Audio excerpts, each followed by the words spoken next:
something from another star system will reach the closest point to Earth that it will ever reach. And we still don't know if what happens next will rewrite what we understand about objects traveling between the stars. Think about that for a moment. An object that began its journey in a solar system we've never visited, around a sun whose light takes years to reach us, is about to pass within viewing distance of our planet, and it's behaving in ways that nobody predicted. This isn't science fiction. This is happening right now, and December 19th marks the moment when we'll finally get our best look at something that has puzzled astronomers since the moment they realized what it was. Let me be clear about what makes December 19th so important. This isn't about the comet doing something dramatic to Earth. It's not going to crash into us. It's not going to pull our oceans with some mysterious gravitational force. What it will do is something far more significant to anyone who cares about understanding the universe we live in. On that day, this interstellar visitor will pass closer to Earth than it will at any other point in its journey through our solar system, giving us a 72-hour window to observe it in detail before it begins its long departure back into the darkness between stars. And here's what makes this moment extraordinary. The comet has been showing behavior that doesn't match what we thought we knew about objects from other stellar systems, and this close approach might finally give us enough data to understand why. Stay with me, because in the next several minutes, we're going to walk through exactly what astronomers have observed, what spacecraft have witnessed from angles we can't achieve from Earth, why scientists are debating what this object actually represents, and what you might actually see if you point a telescope at the sky on December 19th. This is one of those rare moments in science where we genuinely don't know what's going to happen, and that uncertainty is precisely what makes it worth paying attention to. The comet already passed its closest point to the Sun back in October. That moment is called perihelion, and it's usually when comets put on their most dramatic displays because the Sun's heat causes ice to turn into gas, creating those beautiful tails we associate with comets. But December 19th isn't about the Sun, it's about us. It's about Earth's position relative to this visitor's path through space. Think of it like this. Imagine watching a parade from far away versus standing right at the curb. You're watching the same parade, but your view changes dramatically based on where you're standing. On December 19th, Earth will be standing at the curb, and that means every telescope we point at this object will gather more light, see more detail, and potentially answer questions that have been building since this thing was first spotted. And those questions are significant. Because while 3i Atlas does show a tail, while it does brighten and fade in ways that suggest ice is evaporating from its surface, while it does many things that comets are supposed to do, it's also doing things that make scientists pause and look at each other and say, wait, that's not quite right. Jets of material are pointing in directions that don't match the Sun's position. The object is staying intact when similar comets from our own solar system would have started breaking apart. Its chemistry shows signatures that we've seen before, but in combinations that don't quite fit the standard models. And most puzzling of all, it's been active at distances from the Sun where most comets from our solar system would have gone quiet. So when December 19th arrives, when Earth and this interstellar visitor make their closest approach, astronomers aren't just going to be taking pretty pictures. They're going to be gathering data that might tell us whether the rules we've developed for understanding comets in our own solar system apply to objects born around other stars, or whether the universe has more variety than our theories have accounted for. That might not sound dramatic, but let me tell you why it matters. Every object that arrives from interstellar space carries information about a place we cannot visit. It's like receiving a message in a bottle from an island you'll never reach. The chemistry frozen in that ice, the structure of that rock, the way it responds to our Sun's heat, all of that tells us something about the conditions where it formed, about the star system it came from, about the billions of years it spent traveling through the void between stars. Here's what I need from you right now. Hit that like button if you're curious about what we're going to find on December 19th. Drop a comment telling me whether you think this object is going to turn out to be just an unusual comet, or something that challenges our categories in a more fundamental way. Because here's the truth, even the scientists watching this thing don't fully agree on what they're looking at, and that uncertainty is exactly what makes this moment in astronomy so compelling. We're about to learn something, and learning happens at the edge of what we know, not in the comfortable middle where everything makes sense. Now let's dive into why December 19th represents such a crucial moment and why the distance between Earth and this visitor changes everything about what we can discover. Distance in space isn't just about how far away something is. It's about how much light reaches us, how much detail we can see, how much information we can extract from photons that have traveled across millions of miles to hit our telescopes. And on December 19th, the distance between Earth and 3i Atlas shrinks to approximately 170 million miles. That change in distance translates directly into observing power. It means that telescopes that have been seeing this comet as a faint smudge will suddenly be able to resolve details. It means that instruments designed to analyze the chemical composition of distant objects will finally gather enough light to give reliable readings.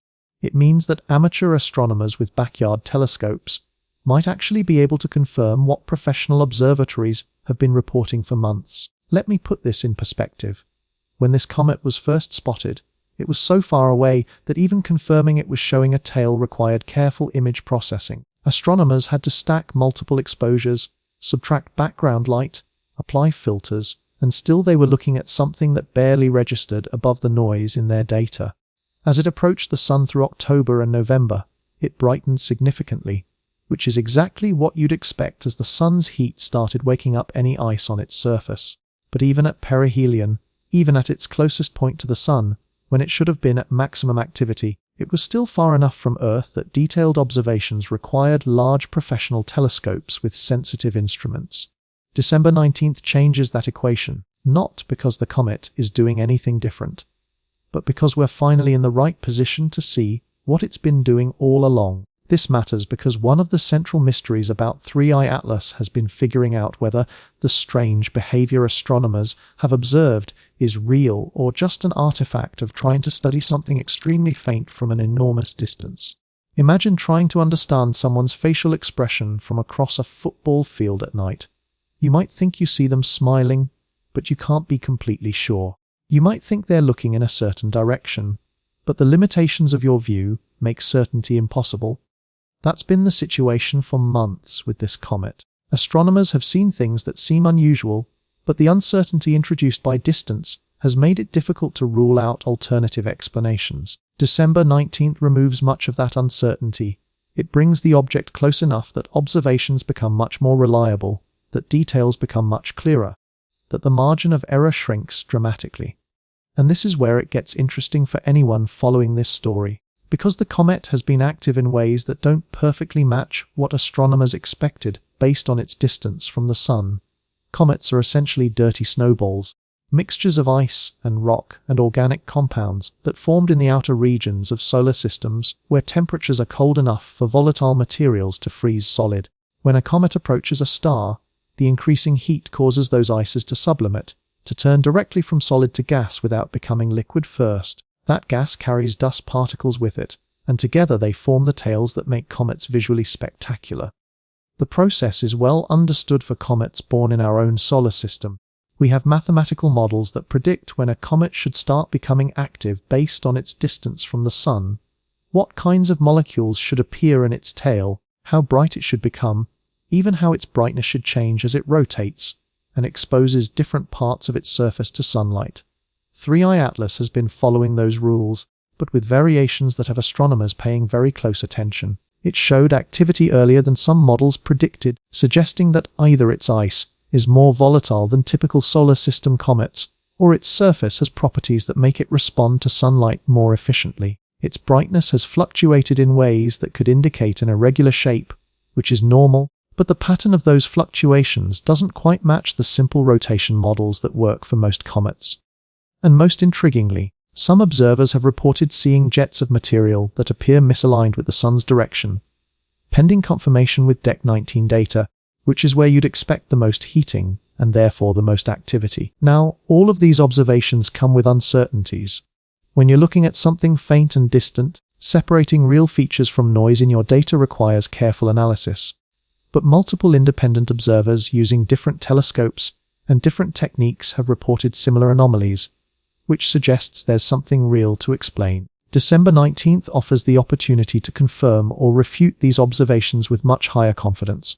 If the comet really is producing jets from unexpected locations, close approach will make those jets much easier to detect and characterize. If its brightness variations really do follow an unusual pattern, more detailed light curves will reveal the structure of that pattern. If its chemical composition really does differ from typical comets, spectroscopic analysis will finally have enough signal strength to give reliable results. This is why professional observatories around the world have scheduled observation time for the December 19th window. This is why space telescopes that have to carefully allocate their time among competing science proposals have committed hours to studying this object. This is why amateur astronomers are being encouraged to contribute observations, because even small telescopes can provide valuable data when the target is close enough. And here's something that makes this moment even more significant. We're not going to get another chance. Interstellar objects don't orbit our sun.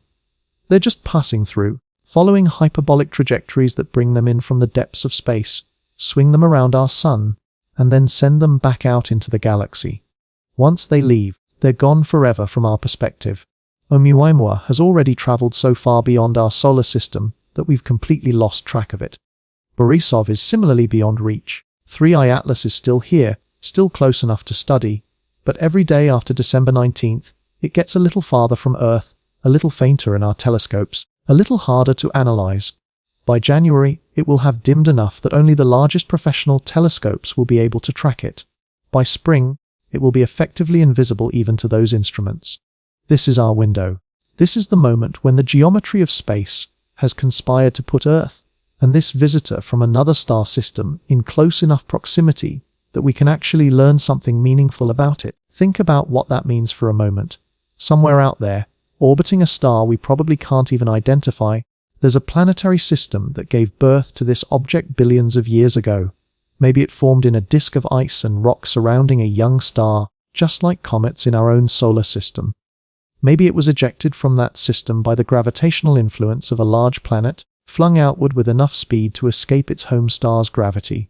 Maybe it spent millions of years, or tens of millions of years, or even hundreds of millions of years drifting through interstellar space, through regions where the temperature is just a few degrees above absolute zero, where the only radiation comes from distant stars and cosmic rays, where nothing happens except the slow tick of radioactive decay and the occasional impact from a stray hydrogen atom, and then, by chance, by pure cosmic coincidence, its trajectory brought it toward our solar system, toward our sun, close enough that gravity bent its path inward, close enough that our sun's heat could wake it up again after its long cold sleep, close enough that we, living on a small planet orbiting that sun, could point our telescopes at it and wonder what we're looking at.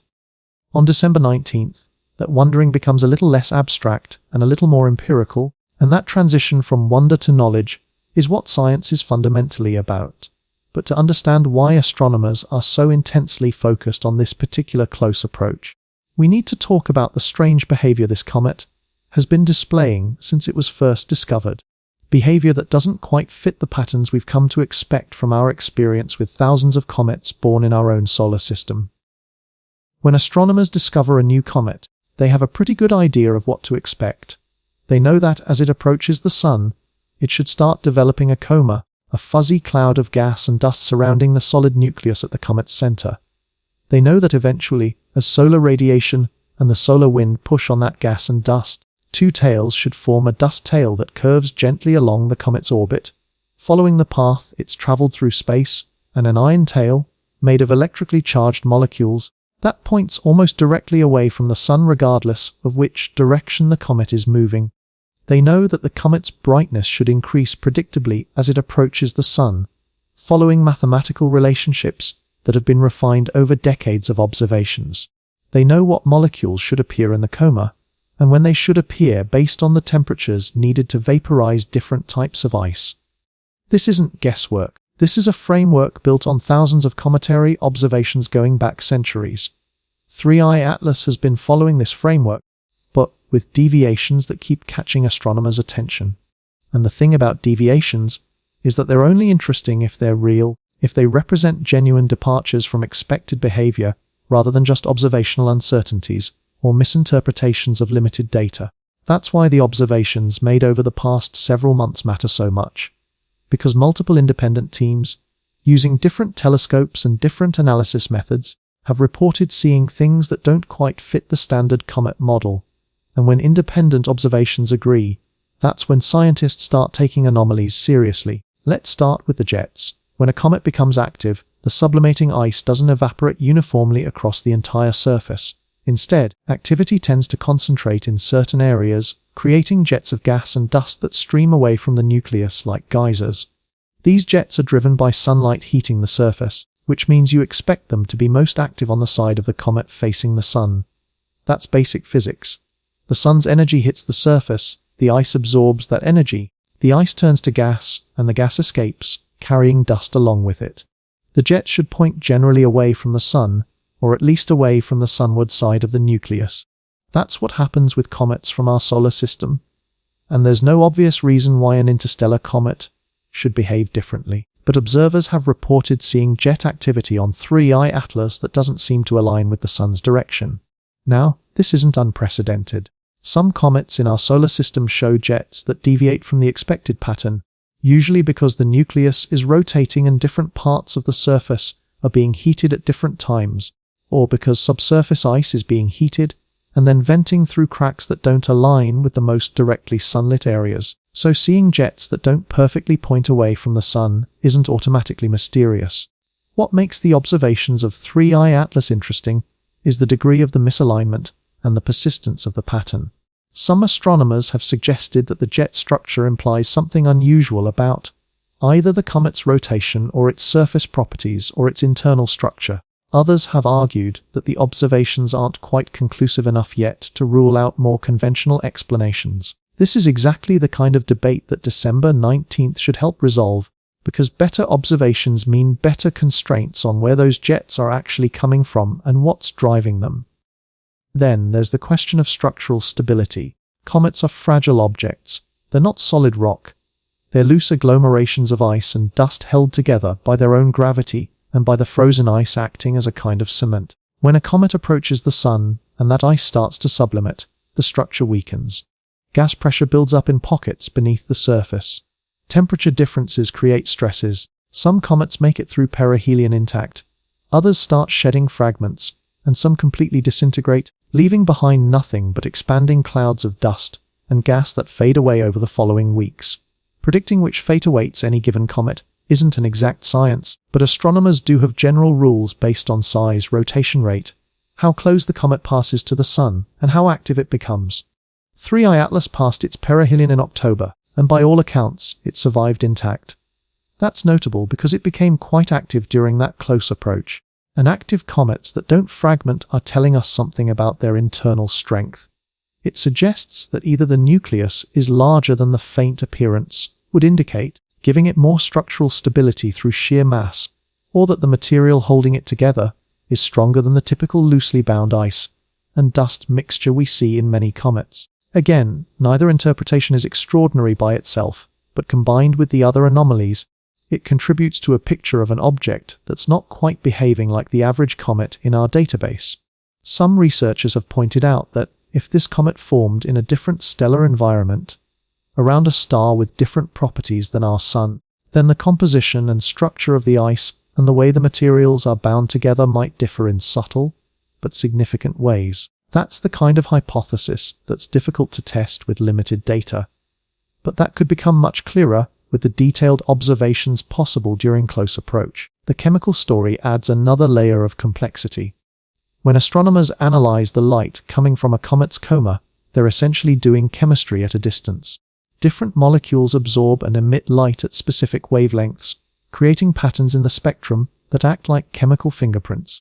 By identifying which fingerprints are present and how strong they are, scientists can figure out what the comet is made of. For comets from our solar system, we have a pretty good sense of the expected composition. Water ice is always the most abundant volatile, usually making up the majority of the ice content. Carbon monoxide and carbon dioxide are typically the next most common. Then you find smaller amounts of methane, ammonia, various organic compounds, and trace amounts of more complex molecules.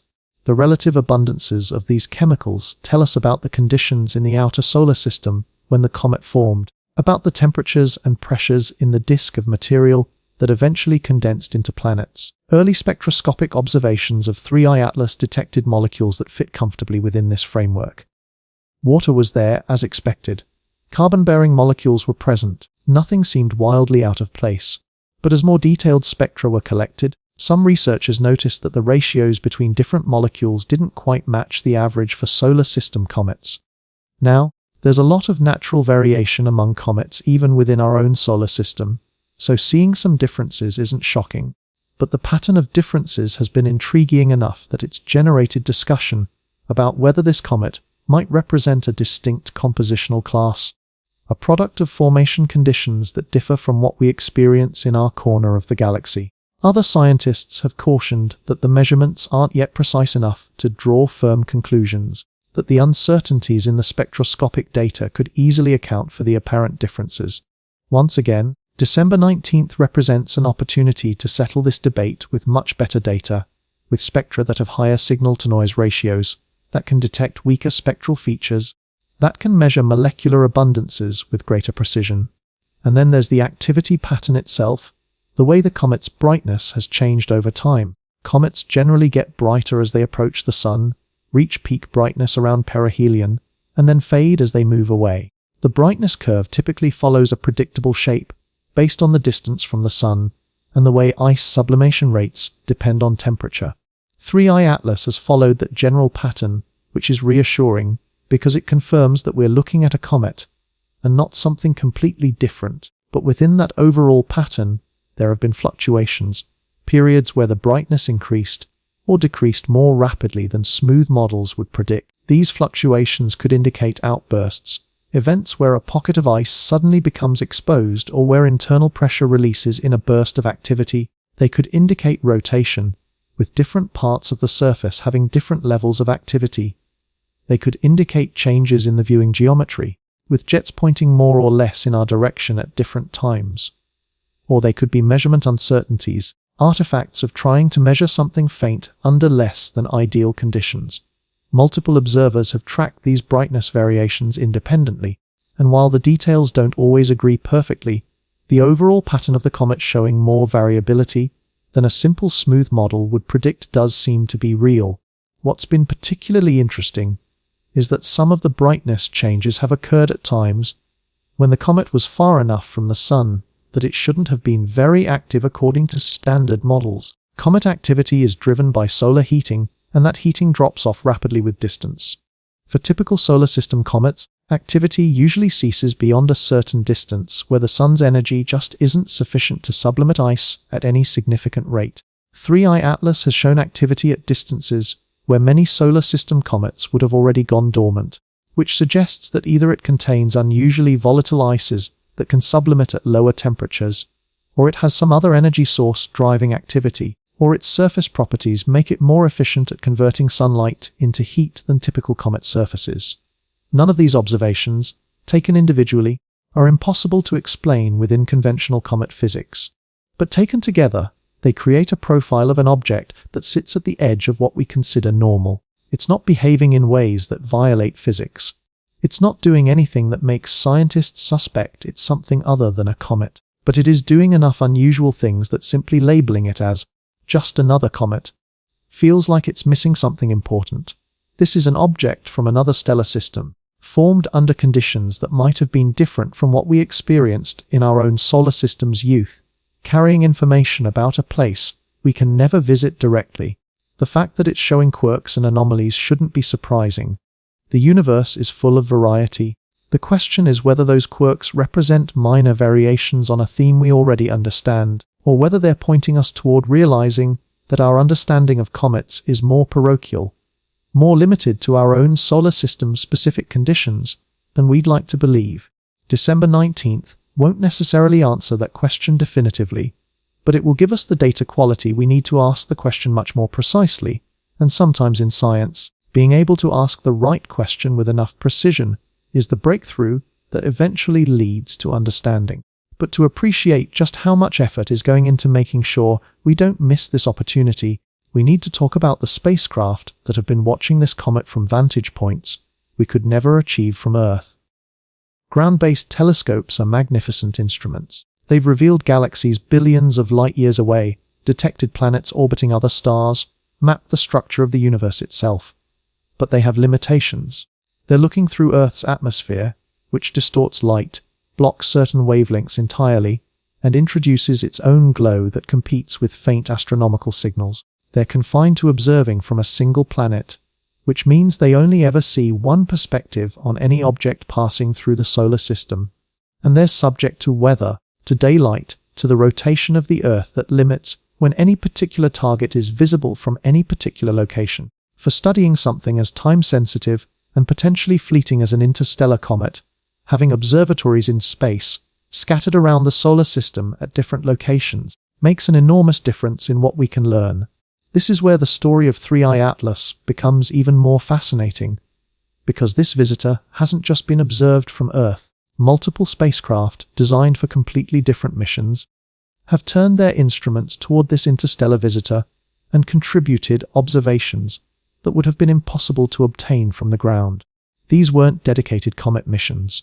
These were spacecraft already out there for other purposes, but with capabilities that could be repurposed for a brief time to study something unexpected passing through their neighborhood. And what they've seen has added crucial context to the ground-based observations, confirming some details, adding new ones, and generally building a much richer picture than any single observatory could have achieved alone. Let's start with NASA's SITE mission. This spacecraft is on its way to study a meteoric asteroid in the main belt, but during its cruise phase, it observed 3I Atlas on September 89, 2025. The spacecraft spent 8 hours tracking the comet, using its cameras and sensors to document its appearance from a perspective that complemented Earth-based observations. Now, Psyche isn't designed as a comet observatory. It doesn't have the specialized instruments that a dedicated comet mission would carry. But what it does have is a clear view unobstructed by atmosphere, and the ability to observe continuously without worrying about the target setting below a horizon. Those 8 hours of observation added significantly to the dataset astronomers are using to understand this object's behavior, particularly its rotation and surface activity patterns. When you can watch something continuously for hours without interruption, you can track changes that happen on short timescales, variations that might be missed if you're only grabbing a few minutes of observation here and there between other projects. Then there's the Hubble Space Telescope, probably the most famous observatory ever built.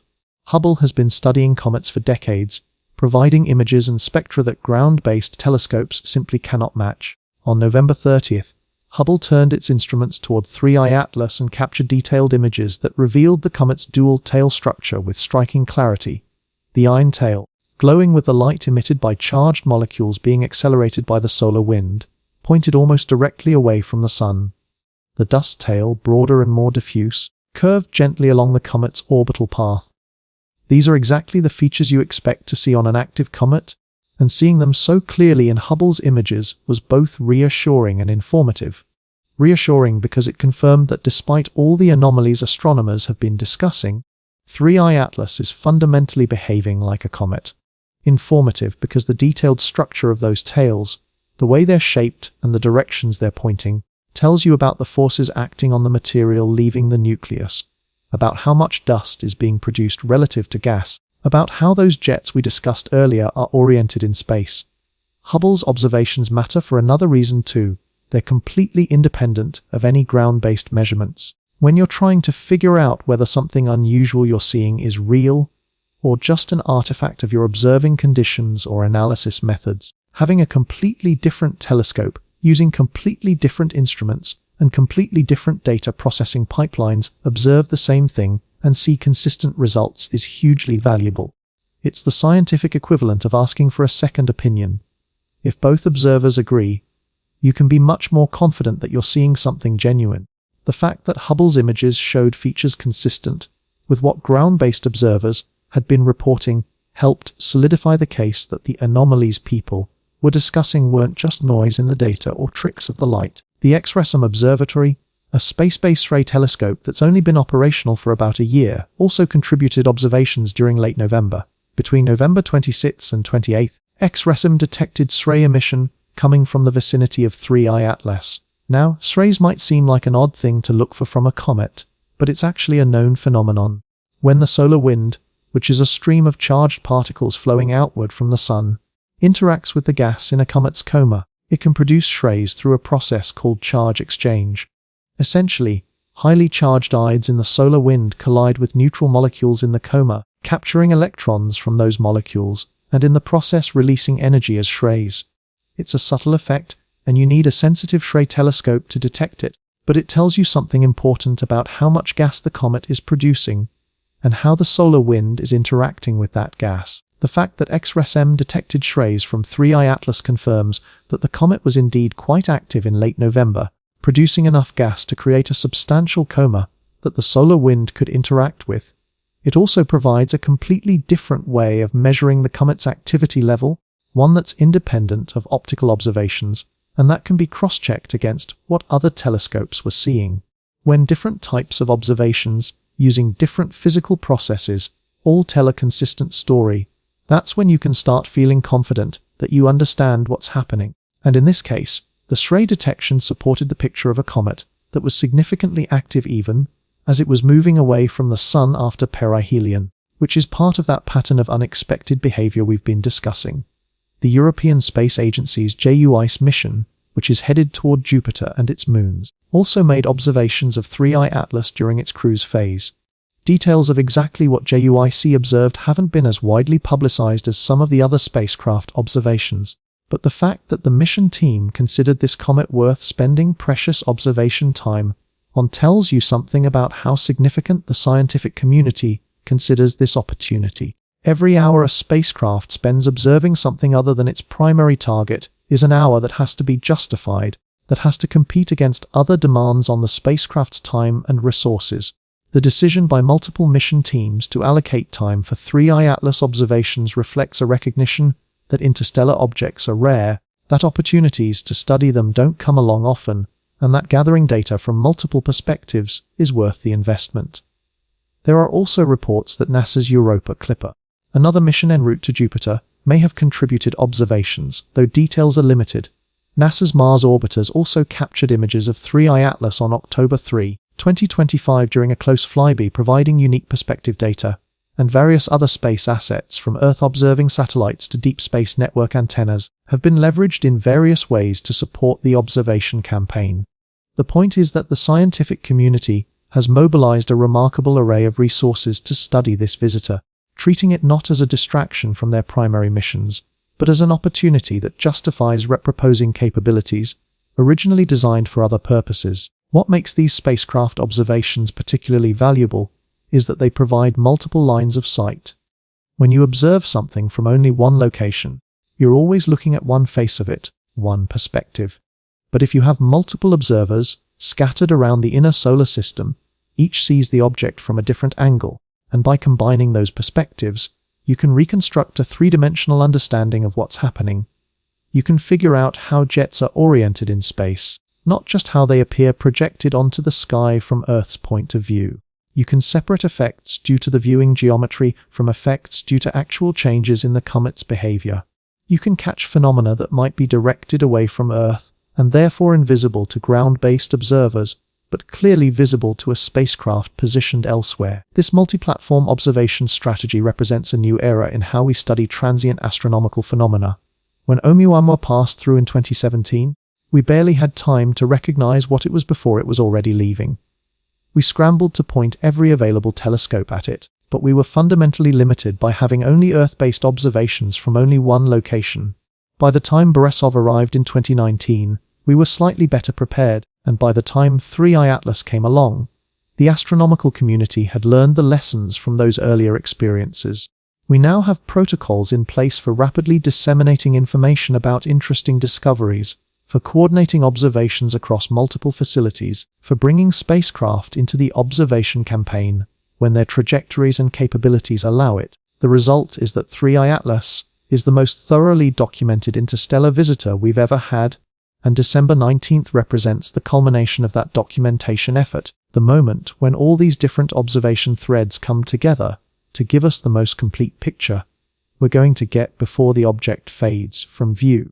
But documentation isn't the same as understanding, and while spacecraft have been watching from their unique vantage points, Events have been unfolding here in December that have added urgency to the questions scientists are asking about what this object actually represents. December brought a shift in how astronomers were talking about 3I Atlas. Through October and November, the conversation had been measured, cautious, filled with qualifiers about needing more data and being careful not to overinterpret preliminary observations. But as December arrived and the comet drew closer to Earth, improving conditions for observation, the reports coming from professional and amateur astronomers alike started carrying a different tone. Not alarm, nothing like that, but a sense that something interesting was definitely happening, that the anomalies weren't going away with better data, but were instead becoming more clearly defined.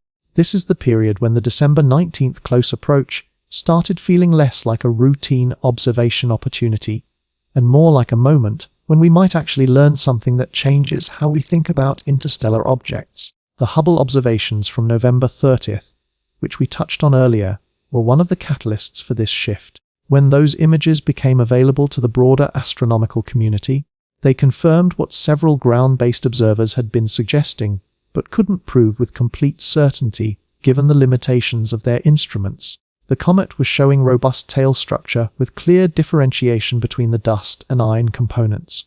That might sound like a technical detail, but it matters because it told astronomers that the comet wasn't just barely active, wasn't just producing a faint wisp of material that required careful image processing to detect. It was actively outgassing, actively producing enough material to form substantial tails, and doing so at a distance from the Sun where solar system comets of similar size would typically be fading into quiescence. What made this particularly interesting was the timing. The comet had passed perihelion, its closest approach to the Sun, back in October. At that point, it had been inside the orbit of Mars, much closer to the Sun than Earth ever gets, and it had indeed shown significant activity as expected.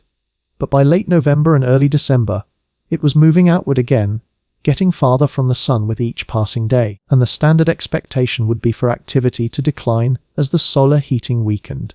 For typical comets, there's a fairly predictable relationship between distance from the Sun and activity level. You can plot brightness versus distance and see a curve that rises as the comet approaches the Sun and falls as it recedes.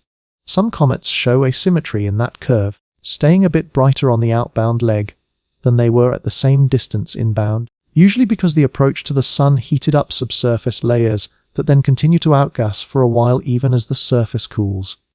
But the activity usually does decline eventually, following a pattern that's been observed on countless comets over centuries. 3I Atlas was declining in activity as it moved away from the Sun, which is good because it meant physics was still working the way it should. But the rate of decline was slower than some models predicted, and the comet was maintaining levels of activity at early December distances that suggested it was either more volatile than typical solar system comets, or had a larger active surface area than its faint appearance when it was first discovered would suggest. Brightness measurements from multiple observers showed that while the comet was indeed getting fainter as it moved away from the Sun, it was also showing periodic fluctuations superimposed on that overall decline, variations that repeated with what appeared to be a regular period.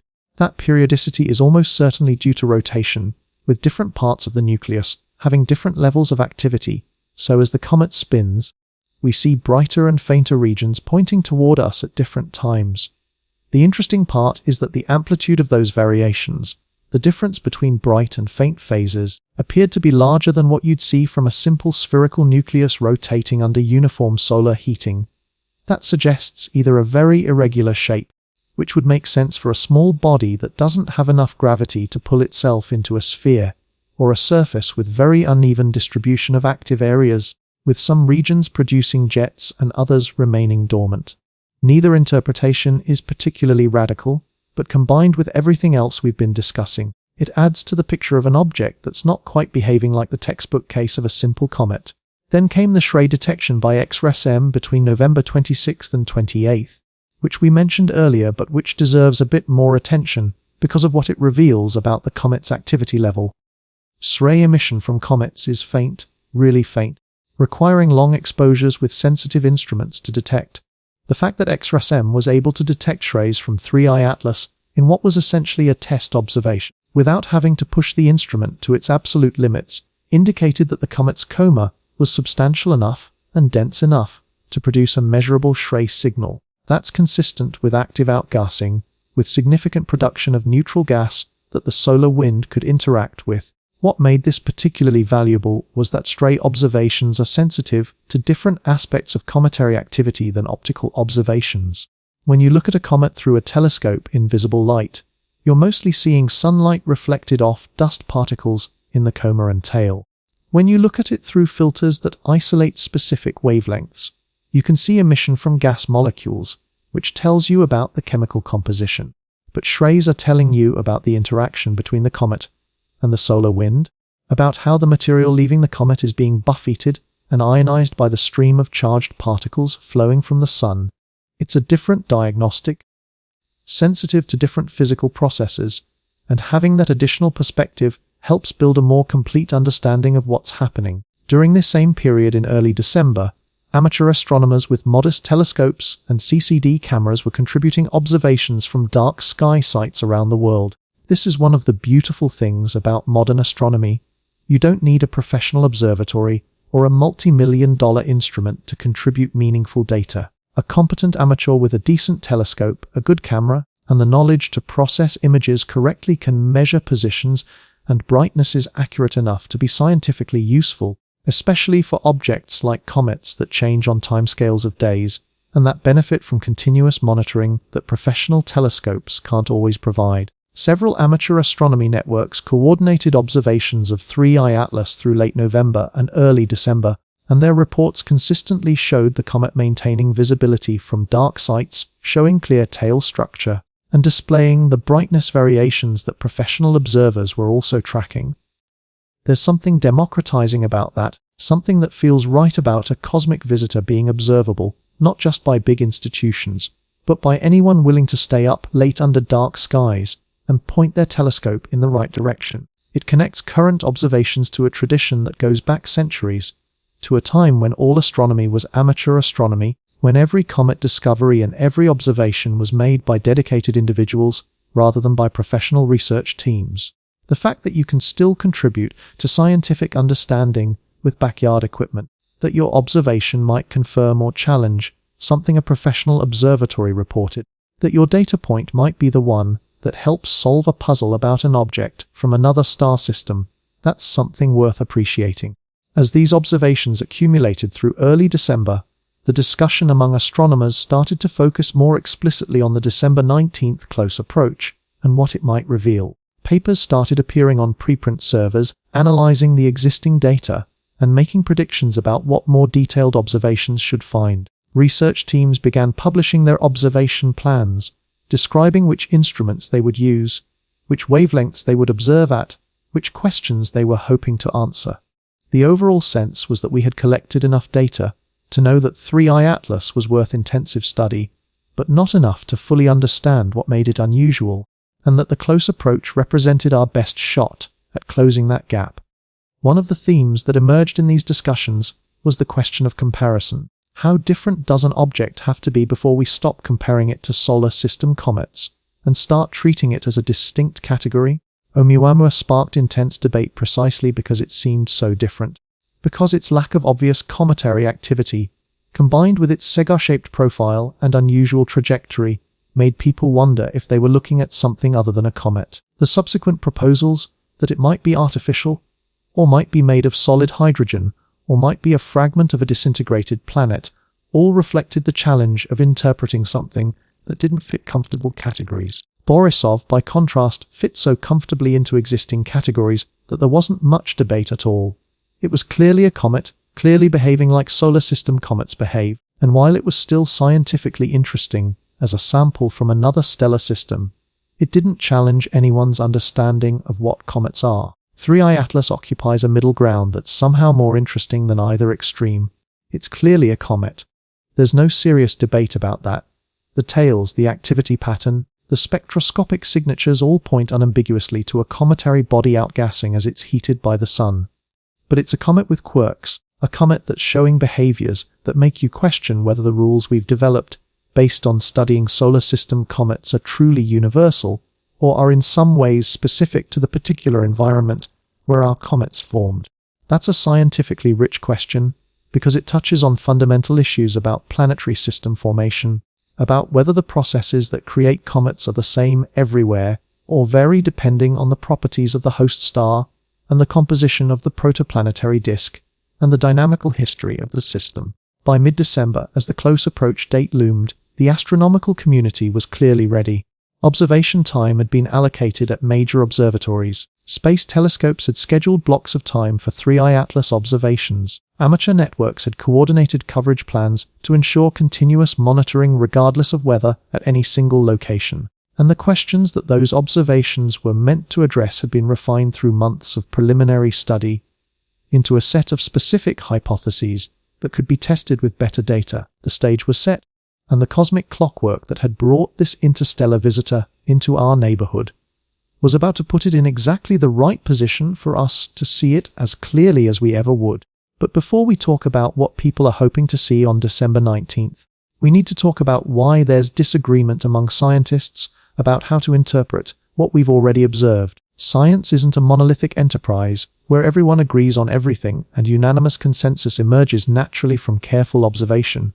It's a conversation, sometimes a debate, where different researchers emphasizing different aspects of the available data can come to different conclusions about what those data mean. That diversity of interpretation isn't a weakness.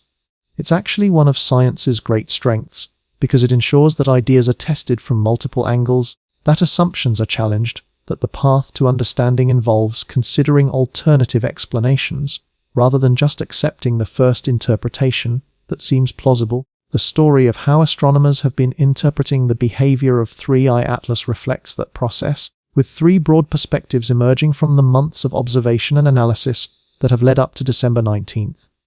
The first camp, which represents probably the majority of astronomers actively studying the comet, interprets 3I Atlas as an unusual but fundamentally natural comet that formed in another stellar system under conditions that may have differed somewhat from those in our own solar system. From this perspective, all the anomalies we've discussed, the irregular activity pattern, the jets that don't quite point in the expected directions, the chemical signatures that don't perfectly match solar system comets, the structural stability, all of these can be explained within the framework of conventional comet physics if you allow for reasonable variations in composition and structure.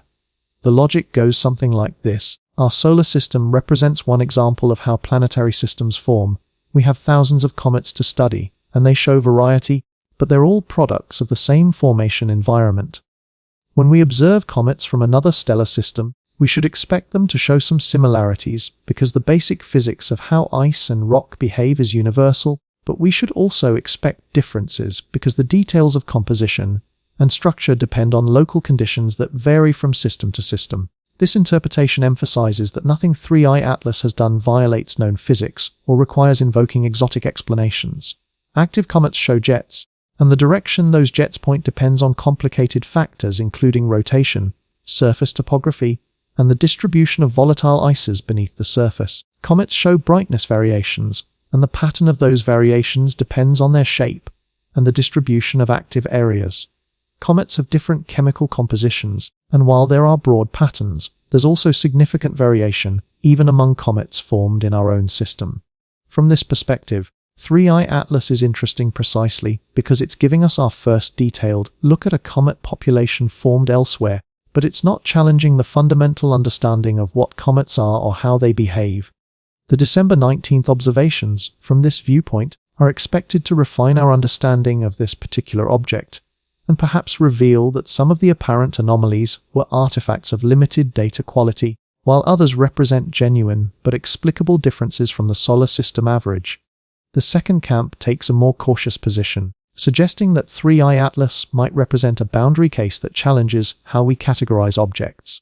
This perspective doesn't dispute that the comet is behaving in ways consistent with cometary physics, but it emphasizes that the pattern of behaviors puts it at the edge of what we typically call a comet, possibly overlapping with characteristics we associate with asteroids, or with objects that have lost most of their volatile content through repeated passages close to a star. The concern here is that our categories, asteroid versus comet, active versus dormant, may be human constructs that work well for classifying the objects we're familiar with, but that become less useful when applied to objects formed in different environments or with different histories. From this perspective, 3i Atlas might be showing us that the comet category is broader and more diverse than we realized, that there are objects in the universe that exhibit some comet-like properties and some asteroid-like properties in combinations we don't see in our own solar system, simply because the dynamical and thermal histories that create such objects are rare or don't occur in our particular neighborhood. This viewpoint treats the December 19th observations as potentially revealing whether 3i Atlas is best understood as an unusual comet, or as something that requires us to expand our taxonomy to include categories that don't currently exist. It's a perspective that emphasizes the limits of our knowledge, the fact that we've only studied objects from one planetary system in detail, and the possibility that the universe contains more variety than our classification schemes have accounted for.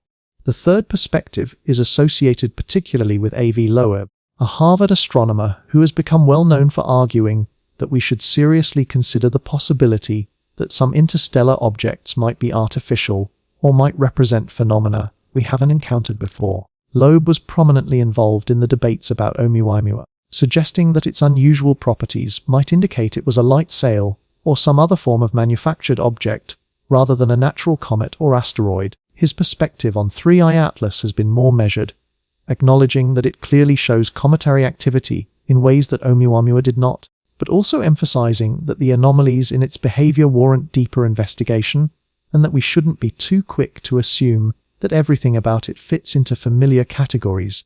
Loeb's approach represents a minority position within the astronomical community, but it's worth understanding because it reflects a philosophical stance about how science should respond to unusual observations. His argument is essentially that we tend to be too conservative, too quick to explain away anomalies by finding some way to fit them into existing frameworks, and that this conservatism might cause us to miss genuinely new phenomena. From this viewpoint, when you observe something that doesn't quite fit the expected pattern, the appropriate response isn't immediately to find the most conventional explanation that can account for the observations, but rather to take seriously the possibility that you're seeing something that might require expanding or revising your theories. The December 19th observations, from this perspective, are an opportunity to gather data of sufficient quality that we can rule out or confirm whether the anomalies represent something that challenges conventional comet physics in a fundamental way. Now, it's important to understand that these three perspectives aren't completely separate camps with rigid boundaries. Many astronomers find themselves agreeing with aspects of multiple viewpoints, depending on which observations they're focusing on. The debate isn't hostile or acrimonious. It's professional, grounded in respect for evidence, and characterized by the understanding that disagreement about interpretation is a normal part of the scientific process, especially when you're dealing with an object that you can't visit directly, that you can only observe from a distance using limited data. What makes this debate productive rather than frustrating is that all sides agree on what would help resolve the disagreements: better data, more detailed spectroscopy to pin down the chemical composition with greater precision, higher resolution imaging to understand the structure of the nucleus and the morphology of the jets, more complete light curves to constrain the rotation and activity patterns, more spacecraft observations from different viewing angles to build a three-dimensional picture. All of these are things that December 19th can provide, and all of the camps we've discussed, despite their different interpretive frameworks, have been planning observations designed to gather exactly these kinds of data. There's also broad agreement that regardless of which interpretation proves most accurate, the study of 3i Atlas is advancing our understanding of interstellar objects in important ways. Even if it turns out to be a completely conventional comet that just happens to show more variation from solar system norms than we expected, that's useful information. It tells us something about the diversity of cometary populations around other stars. It gives us a comparison point that helps us understand which properties of our own comets are universal and which are specific to our particular formation environment. And if it turns out to be something more exotic, something that challenges existing categories or reveals new phenomena, then that's even more exciting, because it means we're learning something that we couldn't have learned just by studying objects in our own solar system. The debate also reflects different research styles and priorities within astronomy. Some researchers are primarily interested in understanding the specific object in front of them, in characterizing 3i Atlas as completely as possible and figuring out its particular properties. Others are more interested in using 3i Atlas as a representative sample of a broader population, in learning what it can tell us about comets in general or about planetary system formation in other stellar environments.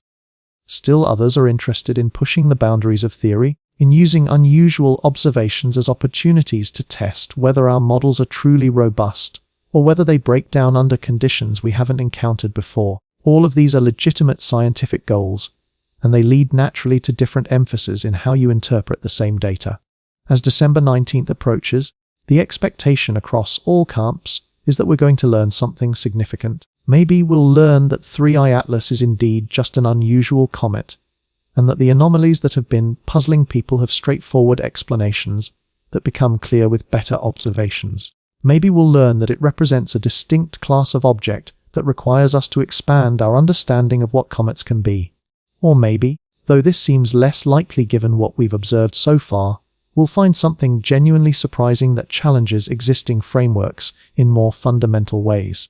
The beauty of the situation is that we don't have to speculate endlessly. In a matter of days, we'll have the observations that can actually distinguish between these possibilities, that can turn informed guessing into empirical knowledge. But for that to happen, for those observations to actually occur, and for people to understand what they're looking at, we need to talk about what you're actually going to see if you point a telescope at the sky on December 19th. Let me manage your expectations right now, because I don't want anyone to be disappointed when December 19th arrives. You're not going to look up at the night sky and see a spectacular comet with a tail stretching across the heavens like something from a medieval painting. You're not going to see a glowing object bright enough to cast shadows or to be visible from city streets despite the light pollution. You're definitely not going to see anything that looks artificial or anomalous or mysterious to the naked eye.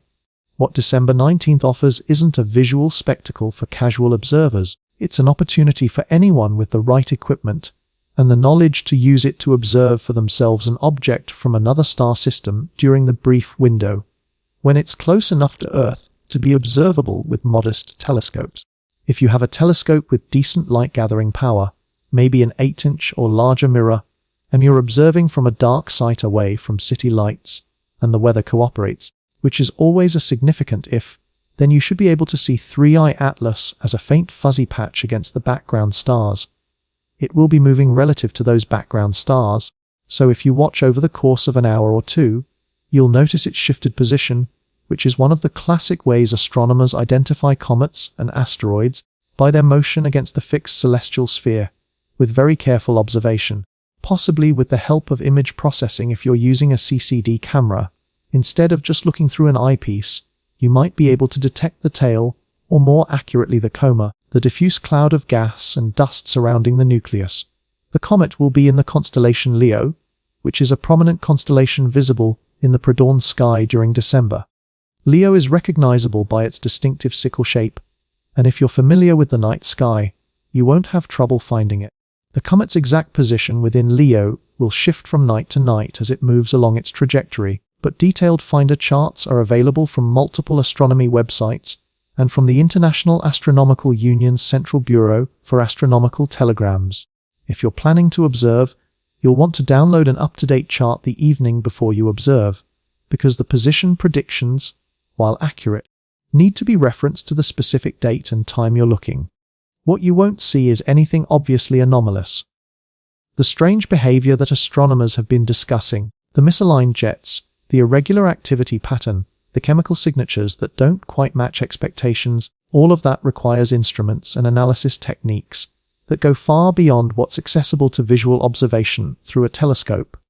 When you look at a comet visually, you're seeing integrated light, the combined glow from millions of dust particles and gas molecules, and extracting detailed information from that glow requires spectroscopy, requires photometry, requires careful calibration and data processing. That doesn't mean amateur observations are useless. Far from it. Amateur astronomers can contribute valuable data on brightness variations, on the overall morphology of the coma and tail, on confirming that the comet is where predictions say it should be. But understanding what makes this comet unusual requires professional-grade observations. And those professional observations are definitely happening. Observatories around the world have scheduled time on December 19th, and the nights immediately surrounding it, to point their largest telescopes at 3i Atlas. They'll be using spectrographs to analyze the chemical composition of the coma, breaking the light down into its component wavelengths and identifying the fingerprints of specific molecules. They'll be using high-resolution cameras to image the nucleus and any jets or structural features that become visible when the object is close enough and bright enough to resolve details. They'll be using photometric techniques to measure brightness with high precision, tracking how it varies over time as the comet rotates and as different regions become more or less active. They'll be coordinating observations across multiple sites so that they can maintain coverage even when weather or daylight prevents observation from any single location. Space-based observatories will continue contributing as well. Hubble might be scheduled for additional observations, depending on competing demands for telescope time and on whether the initial November 30th images left unanswered questions that close approach can address. Other space assets that observed during the fall campaign might take another look now that the geometry has changed. The point is that December 19th isn't one telescope doing one observation. It's a coordinated campaign involving dozens of instruments on multiple continents and in space, all focused on gathering as much data as possible during the window when the comet is at its closest to Earth. What are they hoping to see? First and foremost, they want better spectra, better measurements of which molecules are present in the coma and in what abundances. This directly addresses the question of whether the comet's composition is genuinely different from solar system comets, or whether earlier measurements were just too uncertain to distinguish normal variation from something more significant. With the comet closer to Earth, spectrographs will collect much more light, allowing them to detect weaker spectral features and to measure the stronger features with greater precision. That improved precision translates directly into more reliable measurements of molecular ratios, and those ratios are the key to understanding whether this comet's chemistry is telling us something important about the environment where it formed. They also want higher resolution imaging of the nucleus and any jets. The jets are particularly interesting because if they really are misaligned relative to the sun's direction, as some observations have suggested, then high-resolution images should reveal the structure of those jets, should show where on the nucleus they're originating, and should provide clues about what's driving them. Jets that come from the sunward side of a nucleus are easy to explain. That's where the heating is strongest. Jets that come from other locations require some additional explanation, maybe involving subsurface heating, maybe involving the rotation bringing different areas into sunlight at different times, maybe involving structural features like cracks or vents that channel gas from active regions beneath the surface to openings that aren't at the most directly heated locations. Distinguishing between these possibilities requires seeing the jets clearly, and that requires the comet to be close enough that your telescope can actually resolve details on the scale of the nucleus. Photometric monitoring will continue as well, but with the advantage that the comet will be bright enough that even relatively small telescopes can make useful measurements. By tracking how the brightness varies over hours and days, astronomers can learn about the rotation period, about the shape of the nucleus, about whether the activity level is stable or fluctuating, about whether there are outbursts or sudden changes that might indicate fragmentation or the sudden exposure of fresh ice. All of this contributes to building a complete behavioral profile of the object, the kind of detailed characterization that lets you compare it meaningfully to other comets and assess whether the similarities or the differences are more significant. For amateur astronomers who want to participate, the key is to have realistic goals. You're not going to be making discoveries that professional observatories miss. What you can do is contribute to the continuous monitoring effort, adding data points that fill gaps in professional coverage, confirming positions and brightnesses, documenting that the comet was observable from your location under your conditions. There's value in that, especially because professional telescopes are limited resources that can't be dedicated to any single object all the time. When a professional astronomer is analyzing data and wants to know whether the comet showed any unusual behavior on a particular night, having amateur observations from that night can be genuinely helpful, can provide context that wouldn't exist otherwise. But beyond the scientific contribution, there's something personally meaningful about observing this object yourself. This is something that came from outside our solar system, that traveled through interstellar space, for longer than human civilization has existed, that arrived in our neighborhood carrying information about a place we'll never visit. And it's up there in the sky right now, close enough that photons leaving its surface can reach your eye or your camera in just minutes. That's a connection to the broader cosmos that's worth experiencing, even if you're not contributing data that will end up in a scientific paper.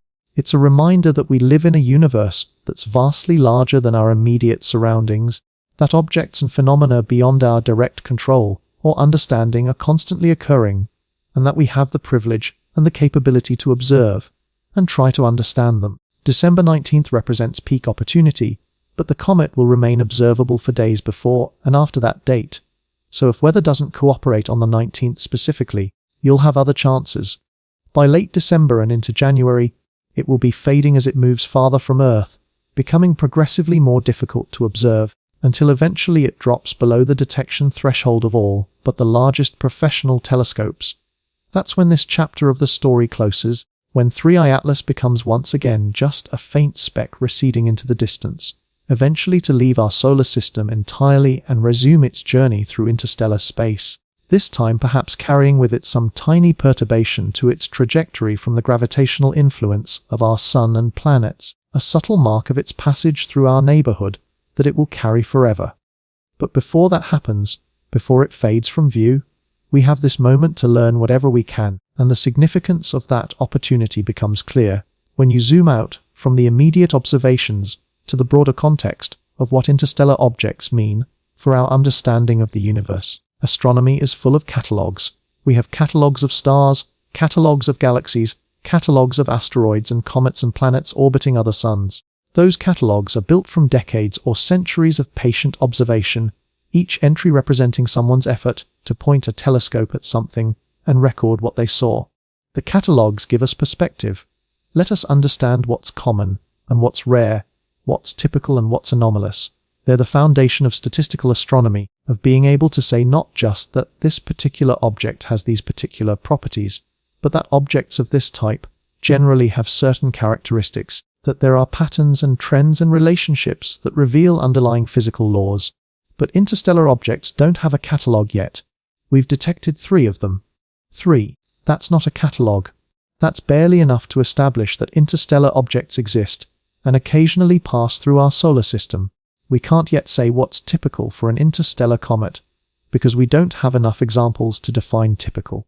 We can't yet say whether the differences we observe between interstellar objects and solar system objects reflect fundamental differences in how they formed or are just the normal variation you'd see in any population.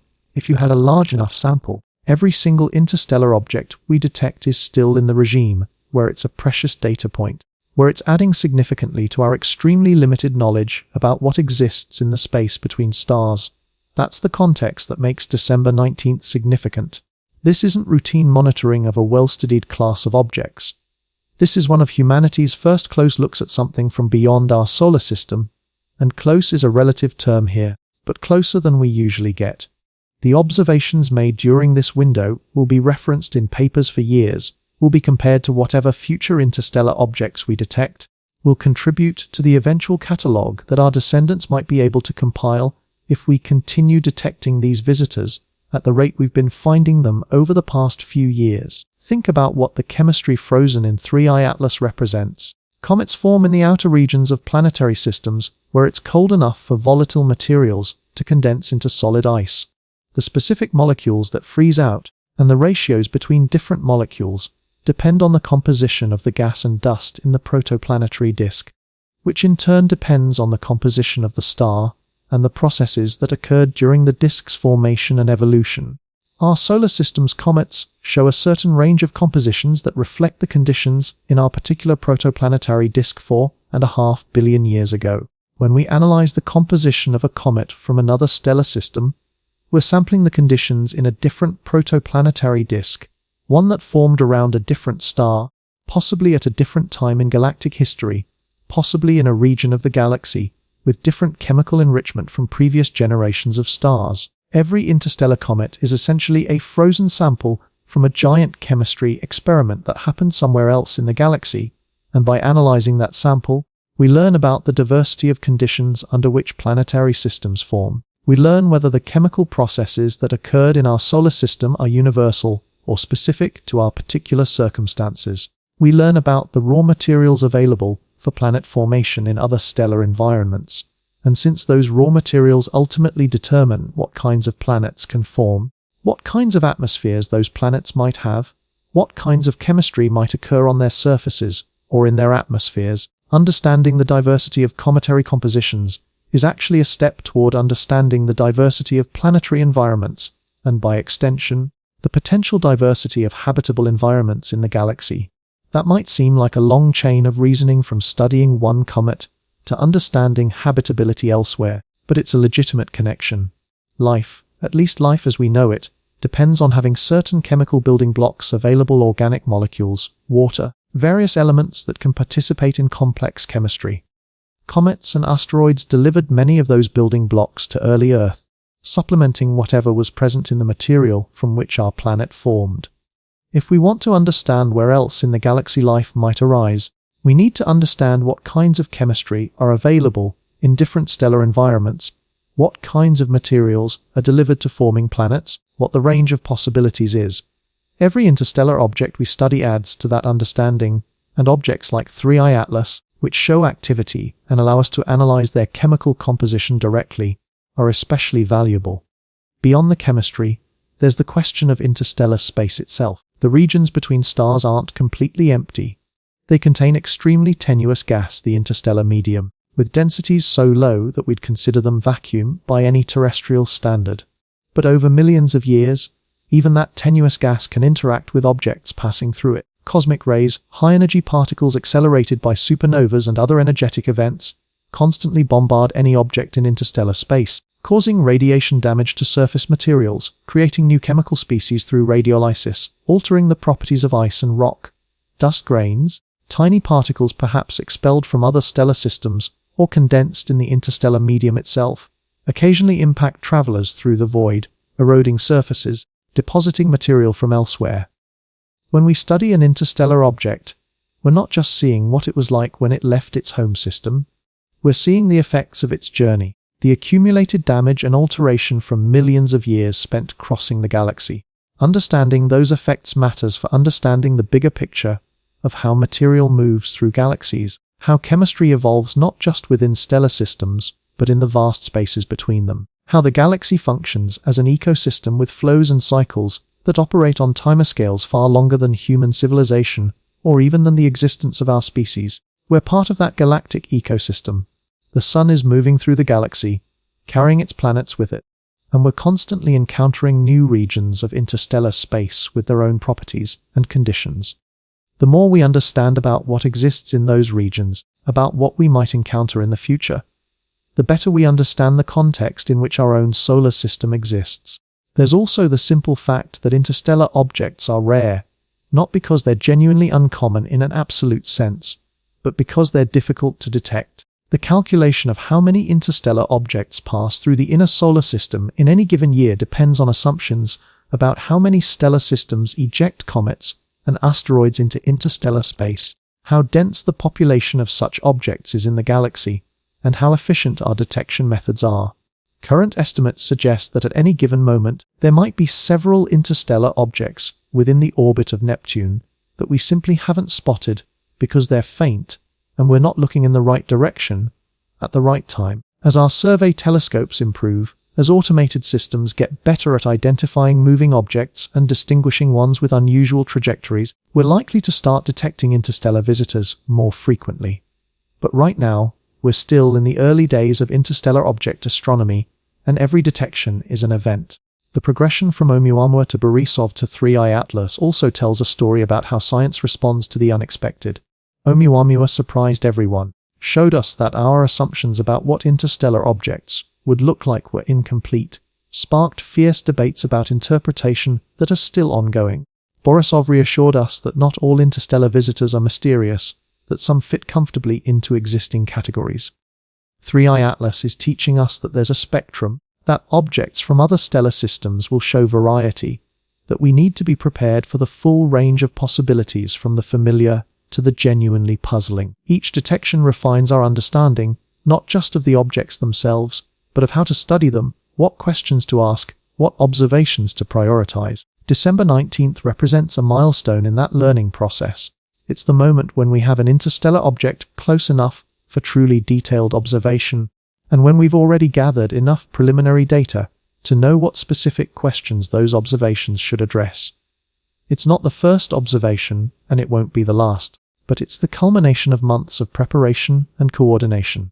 The moment when all the resources that have been mobilized for studying this visitor come together to give us the clearest view we're going to get. And whatever we learn will inform how we approach the next interstellar object, and the one after that, gradually building up the body of knowledge the future astronomers will use to understand these travelers as a population rather than as individual curiosities. But all of that broader significance, all of that context about galactic ecosystems and planetary formation and the chemistry of life, it all comes back to the immediate practical question of whether we successfully observe this object during the brief window when it's observable, and whether those observations reveal the details that turn speculation into knowledge. And that brings us to the conclusion, to the final countdown, to the acknowledgement that, in just a few days, we're going to find out whether this interstellar visitor has more to teach us than we've already learned. 8 days. That's where we started, and now, depending on when you're watching this, we're even closer.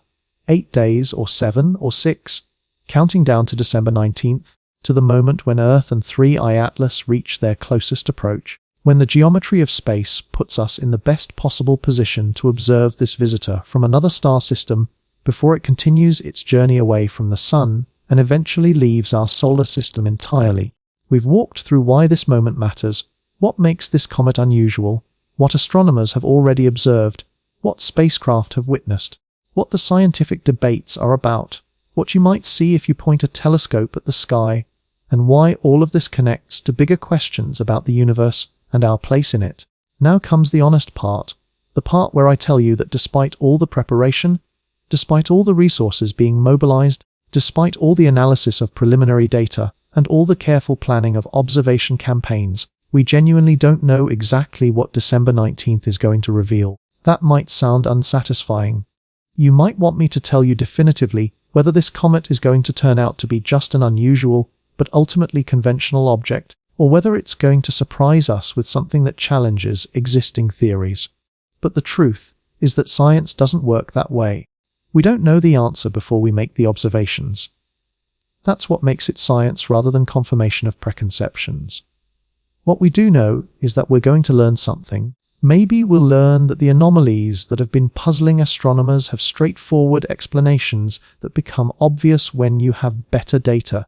Maybe closer observation will reveal that the jets that seemed misaligned were actually just difficult to interpret from a distance, that the chemical composition that seemed unusual falls within normal variation when measured more precisely, that the activity pattern that seemed anomalous makes perfect sense when you account for the comet's rotation and shape. If that's what happens, it's not a disappointment. It's confirmation that our understanding of cometary physics is robust, that the rules we've developed based on studying solar system comets do apply more broadly, and that the universe, while full of variety, is fundamentally comprehensible through the tools and theories we've developed.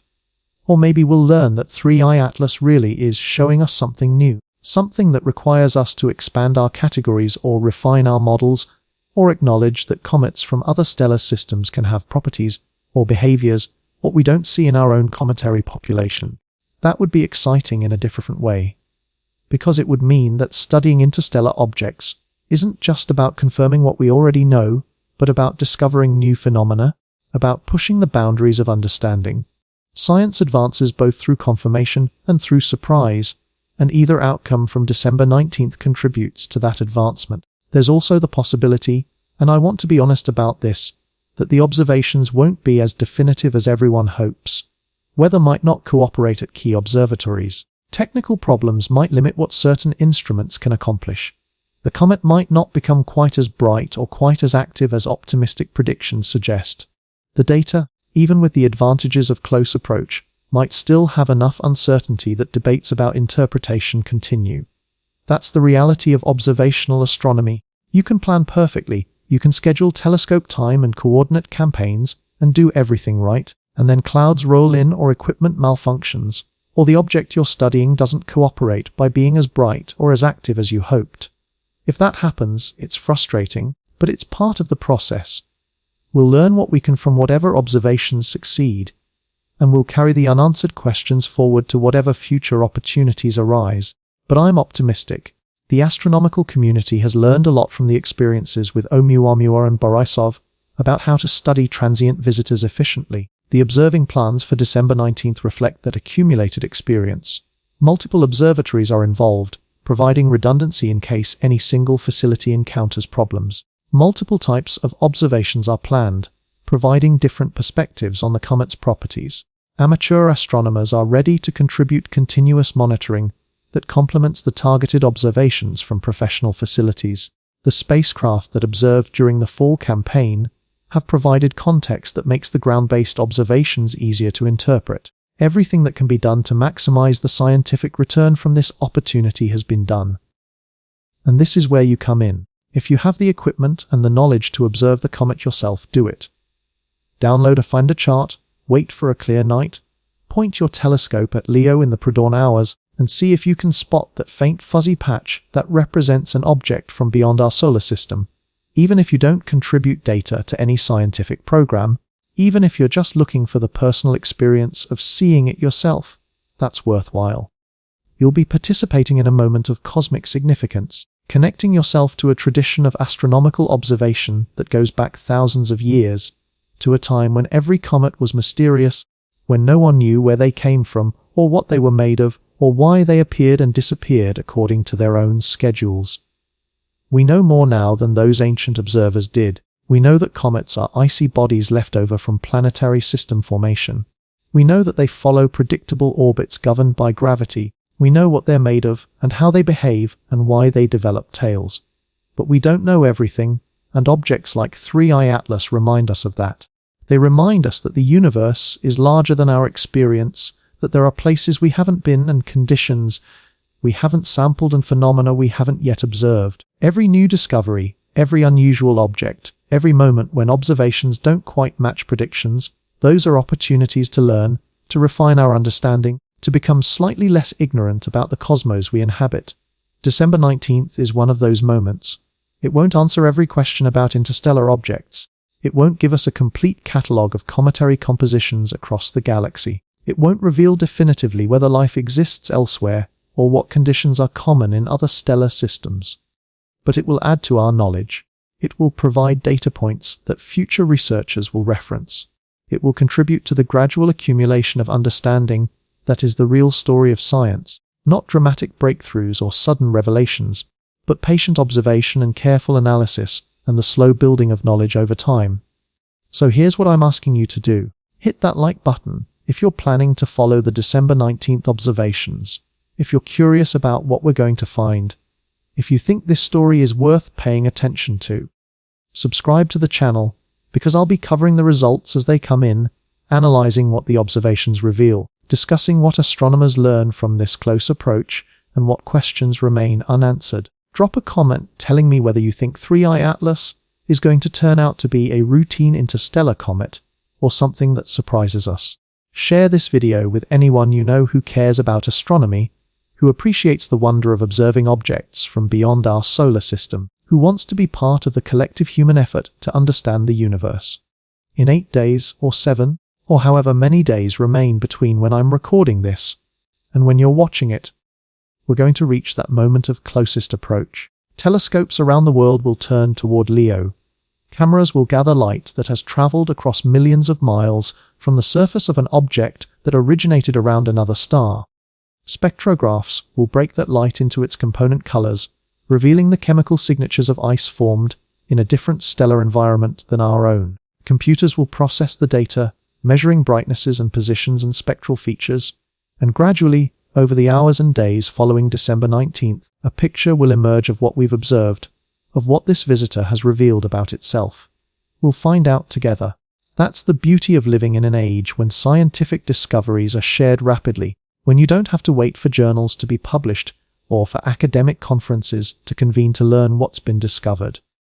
The observations will be analyzed, the initial results will be discussed, and those of us who are following this story will get to participate in that collective moment of understanding, of taking what was unknown and making it known, of adding one more piece to the vast puzzle of cosmic knowledge. This is why we explore. This is why we build telescopes and train scientists and dedicate resources to studying objects that have no practical impact on our daily lives. Because we're curious. Because we want to know. Because we're a species that looks up at the sky and asks questions about what we're seeing. December 19th is one more answer to one more question, and whatever we learn, whether it's surprising or confirmatory or inconclusive, it's worth the effort. I'll see you after the observations, when we can talk about what was actually found, what it means, and what questions it raises for the future. Until then, keep looking up.